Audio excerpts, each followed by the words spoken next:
and welcome back. I'm Floss and it's time for another book review. Today I'm going to be reviewing Happy People Read and Drink Coffee. Yeah, you can tell from my tone it's not good. It's not good at all.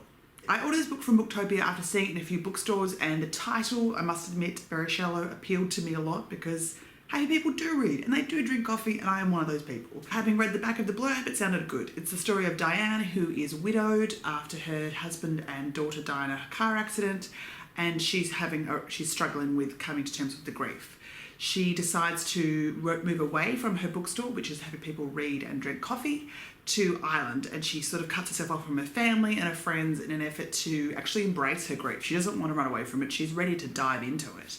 It then follows her journey for about 6 months in this tiny Irish town, and from there she meets new people and possible new love interests, and we follow her journey kind of back from grief. Okay, so that's the non-crazy ranty time. Now we're going to go into it because I hated this book. And I don't say that a lot. I just, oh man, talk about package and look and feel wildly different from the book itself. First of all, I didn't realise this was a French adaptation. It does, of course, say the international bestseller, but on the back, the best-selling French phenomenon. I didn't really realise that, but as soon as I started reading it, you could really tell. Now, of course, translated texts definitely have a certain jarringness to to English language, and that's fine. I was okay with that. But this was just dumb. This was just stupid, and I think there was stuff in there that wasn't even translation issues. It was bigger character tropey issues. The main character, Diane, I could not stand her. She was so ridiculous and rude to her friends and her family who were just trying to help her. And that was unexplored too. There was a lot of unexplored stuff with her parents, and they were so generous in terms of, she talks very briefly about how they kind of paid for her lifestyle and gave her this shop, and how Colin looked after everything, her husband, and now it had all fallen apart, and she was just belligerent and nasty to them. And it wasn't explained enough that this was a grief coping mechanism. It was just, she was a dick. I couldn't stand her. And then she was incredibly wanky to her best friend, Felix, who is a co-owner or co-worker at the bookstore, but also is a gay, flamboyant character who at various times the representation of that gayness was bad, very bad. She then goes over, when she's in Ireland, her like ridiculous griefness, and it sounds, I'm not being mean to her being a widow, but it was just unrelenting, and the melodrama, and oh so annoying. And then the trope of the male that she kind of falls in love with. And I'm sorry, but I'm going to spoil stuff. So if you don't want to know, if you actually want to read this, good luck to you. But I'm also going to say spoilery stuff from now on. So you've been warned.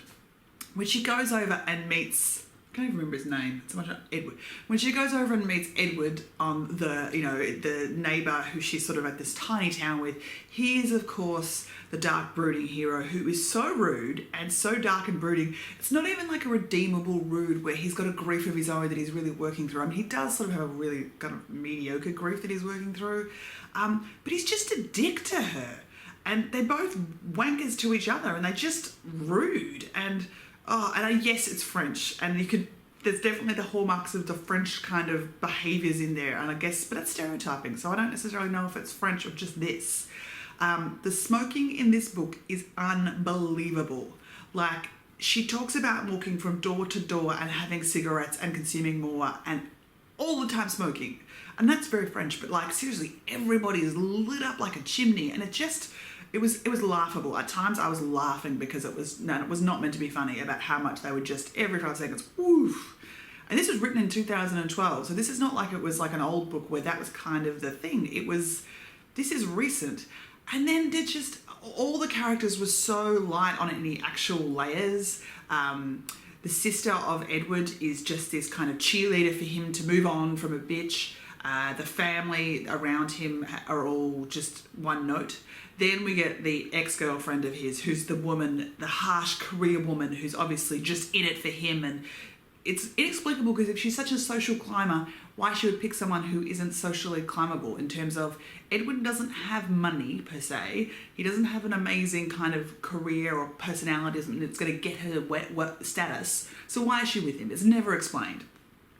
But she's this like such a stereotypical bitch who comes in and goes, I'm claiming my man.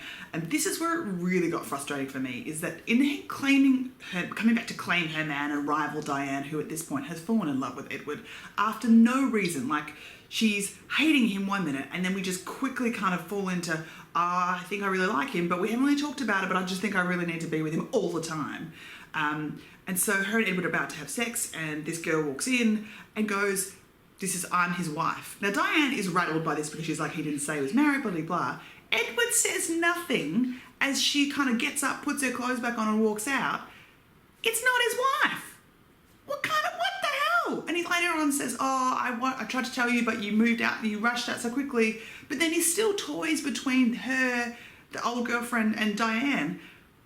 Why? Some crazy psycho nut woman comes in and claims to be your wife in front of your new potential love interest and you still think there could be potential there? What the hell? So then the crazy ex-love interest is still hanging around competing for Edward. At one point, she's talking to his dog, who doesn't like her, of course, because she's the villain, and she tells the dog her plans of all the lies. So she's literally going, everything I've said to your master, I'm gonna not do. I'm not moving back to this town. I'm gonna take you to the pound and put you down. Like, it was literally like, And then Diane overhears this. Miracle. I was just, by that stage, I was like, I literally was, for fuck's saking, at the pages. But it was towards the end. The saving grace is that it's very short in terms of chapters, because the writing style is so blunt, and not in a good way, but blunt in just a blunt way. You tear through stuff. Like one paragraph, she like goes from thinking about something to literally doing it like 2 seconds later, but in a weird, disjointed, like you kind of think, hang on, you said you were going to go to that party that's in 3 days' time and all of a sudden we're at the party? What? It's just, I was so disappointed because I kind of was expecting this to be a lovely kind of, woman finds herself with a bit of a bookstore thrown in story kind of thing. But this was not it. And this is one of those books that I would be like, if you're picking it up based on the look, the jacket, even the blurb, which is really nice, you're going to be really sorely mistaken. And this is, again, doing a bit more research afterwards, I found out this was a self-published novel. Now, that's not to say that self-published novels can be bad. There are a lot of fantastic self-published novels that have found their way that way, found their journey to publishing that way because traditional publishing didn't offer them a method. This is not that. This is one of those bad books that like could have done with an editor. It's just, I don't know. I hated it. I hated it really badly. I 1-starred it, and the only reason I got a 1-star from me is because at the end you get a tiny twist.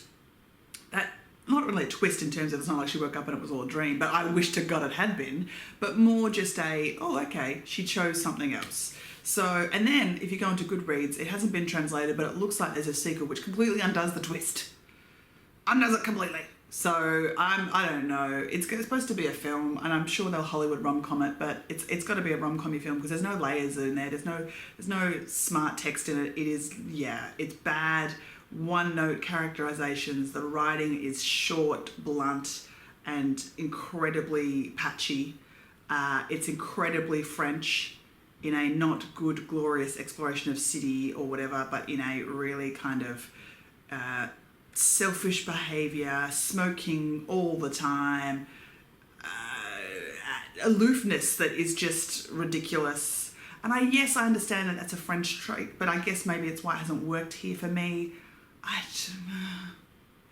I'm so sad about this because I was so ready for this to be a nice kind of, I normally would excuse the author of my expectations bringing in something to this, but I don't. I'm sorry, I just don't. You get no forgiveness from me for this.